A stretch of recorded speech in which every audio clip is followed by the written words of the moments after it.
What if your partner wasn't just cheating on you, but had been planning it from the beginning? I found out that my wife did just that. Hello, friends. Today, we have a true story for you that will make you think about trust, betrayal, and the consequences that we cannot always foresee. If you're curious about what happened next, please like, subscribe to the channel, and don't forget to click on the bell so you don't miss new videos. Now, let's get started. I always thought my life was perfect. I had everything you could dream of: a wonderful wife, a stable job, our own house in the suburbs. Lauren and I met at university when we were both young, full of hope and ambition. She was not just my girlfriend, she was my best friend. My support, my universe. We passed exams together, built our careers together, and made important life decisions together. We were the couple my friends used to joke about. You two are like something out of a romantic movie. When we bought our house, it was a huge step. It wasn't just a roof over our heads, it was our fortress, our shared space where we planned to start a family. We both worked to make it perfect. We chose furniture together, argued about wall colors, spent long evenings with a glass of wine, imagining our children running around here in the future. We even got a dog, a little golden retriever named Max, whom Lauren adored. I believed we had created a solid foundation. I was sure that our life was going according to plan. But the biggest human mistake is to think that the perfect picture will stay like that forever. At first, it was barely noticeable little things. Lauren became more aloof, but I didn't pay much attention to it. We all get tired at times, have troubles at work, or just have bad days. I told myself that she was just going through a stressful period. But with each passing week, the distance between us grew larger and larger. Her phone became her constant companion. She used to be able to leave it on the table while we watched a movie or had dinner. Now it was always in her hands or in her pocket. If I happened to come closer, she would instantly turn it face down. I was not jealous. I'm not the type to go through other people's phones or check their messages. But something in her behavior changed. She became more withdrawn, sometimes irritated for no apparent reason. I would ask her if she was okay, and she would just smile and answer, "I'm just tired." One night I woke up and saw that she was not in bed. At first I thought she had just gone to get a drink of water. But when I got up to check, I saw her standing on the balcony, wrapped in a blanket, talking quietly on the phone. I couldn't hear what she was saying, but her voice was soft, almost gentle. I stayed standing in the doorway, watching her. She didn't notice me. She spoke quietly, but I noticed her smiling, twisting a strand of hair around her finger, just like she did when we first started dating. That was the first time a thought appeared in my head that I was afraid to even formulate. What if something has really changed? What if I'm no longer the only man in her life? I went back to bed, forcing myself not to think about it. There's no proof, right? Maybe it was just a work call or a conversation with a friend. But somewhere deep inside me, this terrible feeling was already germinating that something invisible, but very important, had begun to crack in our lives. I decided not to jump to conclusions. Everything could be a simple misunderstanding, a play of my imagination. But subconsciously, I began to look closely at the little things that I hadn't noticed before. At first it was something insignificant. Lauren started staying late at work more often than usual. "It's a huge project, we're all on edge," she would explain when she returned late at night. I believed her. I had always supported her career ambitions, so I didn't ask too much. But something in her voice sounded different. It wasn't the usual fatigue, but rather nervousness, as if she was making excuses, even though I hadn't asked. And then there were the trips to see a friend. Lauren had never been much of a party girl. She had a small but close group of friends with whom she sometimes spent her evenings, but it didn't happen that often. And then suddenly, almost every week. And every time she went on these trips, her behavior changed a little. She took longer to choose her clothes, applied makeup carefully, even though she used to just wear jeans and a sweater to meet her friends. And another detail was the smell. When she came home, she smelled like a perfume I had never smelled before. It was not her usual eau de toilette, not the scent she had been wearing for years. It was something new, richer, deeper. I asked her about it once, jokingly, "Did you change your perfume?" She seemed confused for a second and then quickly answered, "Oh. Yes, a friend gave it to me to try." A friend. I tried to put these thoughts out of my mind. I trusted Lauren. We'd been together for almost 10 years, gone through so many trials, supported each other. But something deep inside of me was not letting me rest. One evening we were having dinner at home, and her phone suddenly lit up. I accidentally glanced at it and a message from a certain Artem B. appeared on the screen. I didn't even have time to read the text, because she instantly turned the phone face down and pretended that nothing had happened. I didn't say anything, but at that moment, something clicked in my head. I knew all her friends, or at least heard about them. She never mentioned any Artem. Why did she hide her phone so quickly? Why did her fingers grip her fork tighter when she noticed me looking at her? I couldn't sleep that night.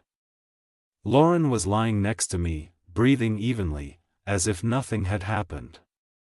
But my thoughts revolved around one question: who is Artem B? I decided not to ask her directly. Not yet. If it really meant nothing, then I would have no reason to worry. But if it was something more, I would find out the truth.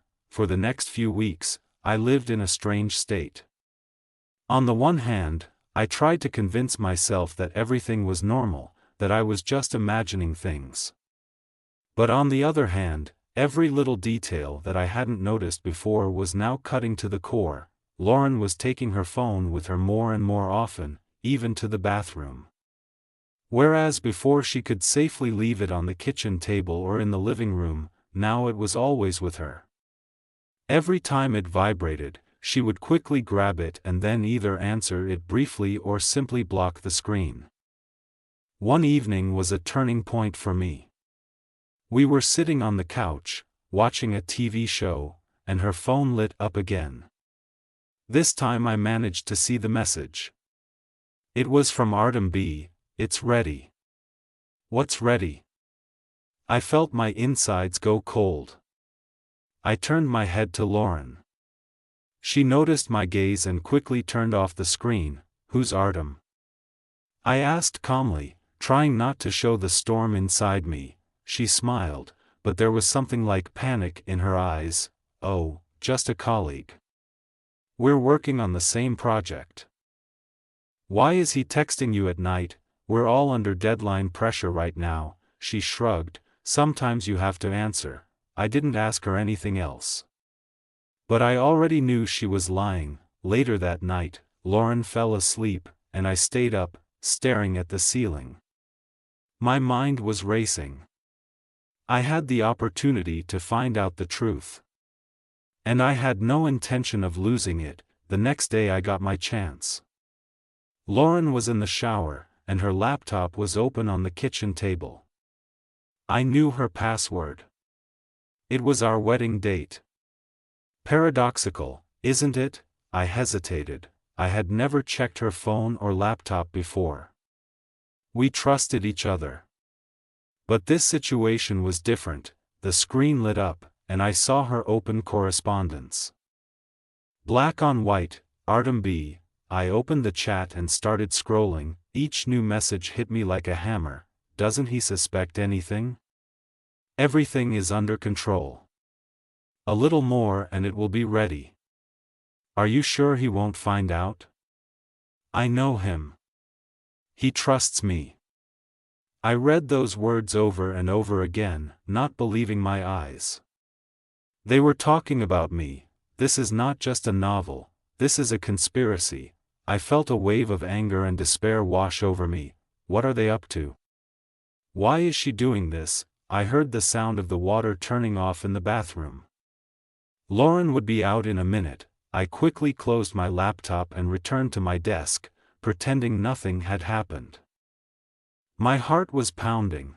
I didn't know what exactly was going on, but I was sure of one thing: this wasn't over. I would find out the truth. I thought I would find evidence of a simple affair. It would be painful, of course, but at least it would be understandable. People cheat. They get tired, fall in love with someone else, make mistakes. But what I saw in her correspondence with Artem was much worse. It wasn't just a betrayal. It was a game behind my back. I opened her laptop again the same night Lauren fell asleep. Her correspondence with Artem stretched back several months. Some of the messages were encrypted, they had hints that I didn't understand. But the main thing was obvious: they talked about me, about my work, about money. Everything is going according to plan. Does he suspect anything yet? No, so far everything is fine. But it seems to me that he has become more attentive. Don't worry. The main thing is to be careful. We're almost there. What did almost there mean? What were they planning? I tried to put together a logical picture. Could it be that she was spending my money on him? Or were they planning to leave me with some big debt?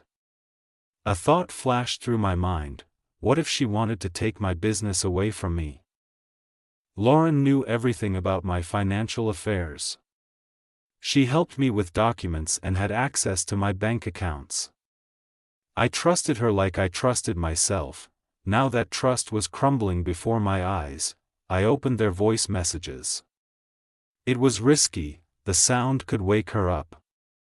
But I couldn't stop myself. Artem spoke calmly, confidently: you have to act soon. If he suspects anything, everything will go wrong. Lauren answered in a hushed voice, as if she was afraid I would hear: I know that. But I don't want to rush it. I'm not ready yet. You don't have a choice. She was silent for a few seconds and then answered, okay. But if something goes wrong, we'll do it differently. I felt a cold sweat cover my back. What did different mean? This wasn't just a scam. This was a conspiracy. I turned off my laptop and sat down on the bed, trying to digest the information. My entire reality had broken down in an instant. Lauren, the woman I had given so many years to, whom I loved, whom I trusted, was planning something with her ex. And it wasn't just an affair. It was something more. I couldn't wait any longer. I had to find out the whole truth. And this time I wasn't going to just sit back and watch. The next day I couldn't work. I couldn't eat. I just sat there and tried to piece together everything I had learned. I needed to understand who I was dealing with. I opened his social media page. Artem B. was an ordinary name that didn't mean anything to me. His profile looked typical: a few photos, almost nothing personal. It seemed like he was trying not to leave any traces. I found him on LinkedIn. He didn't have anything special: a few old jobs, no serious positions. But one thing stuck out to me. He had experience in finance. That is, he knew a lot about money. This confirmed my guess: this whole game could be about more than just feelings. I started analyzing old photos of Lauren. She hadn't deleted much of her life, so I went way back, even before we met, and there he was. Artem had been in her life for a long time. Their photos together dated back to college. They had trips together, parties, even one picture of them holding hands in Paris. This was not just some random man, this was her ex-boyfriend, and if their messages could be interpreted ambiguously, these photos left no room for doubt. He was her first love. I tried to remember if she had ever mentioned him. But no. She never told me about him. She could mention old friends, some stories from the past, but Artem never came up in conversations, and that was a warning sign. Why did she hide his existence? I went over everything in my head. What if she never really let him go? What if everything we had built together was just a temporary arrangement? I checked the date of their last photo together, 2015, and when did we meet? 2016. They broke up right before I came into her life. Coincidence?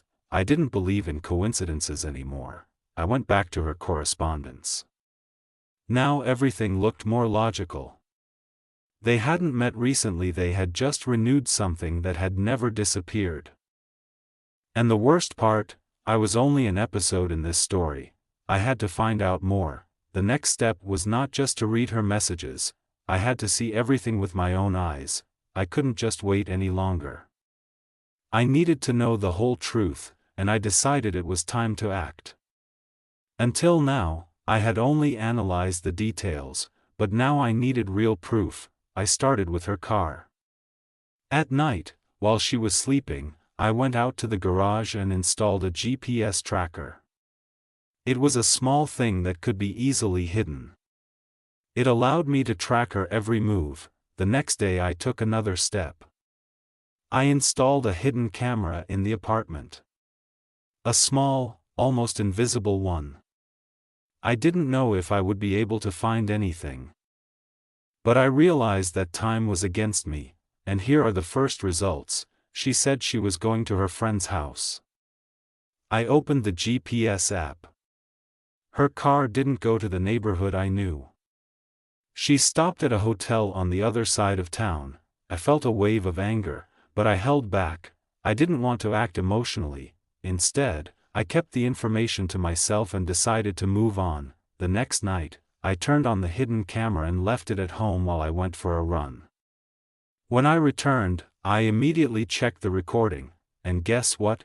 20 minutes after I left, she grabbed her phone and started texting. "He's gone, you can call." A minute later, the call rang, a man's voice.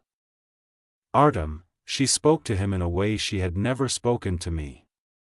Her voice was warm, gentle, she laughed, she joked, and then, "I can't do this anymore. I want to be with you." I felt everything inside me turn upside down. It was the moment when I realized there was no going back. I was no longer her husband. I was an obstacle to be removed. My hands were shaking as I turned off the recording, but I no longer felt doubt. The next time she went to the hotel, I would be there. I had to see everything with my own eyes. I didn't sleep all night. Every second of that recording was repeated in my head over and over again. Her voice, her laugh, her words, "I can't do this anymore. I want to be with you." I thought I was ready for this. I thought I was a reserved person who didn't react to emotions, but then I just couldn't stay away. The next day I pretended that nothing had happened. She behaved the same way as always.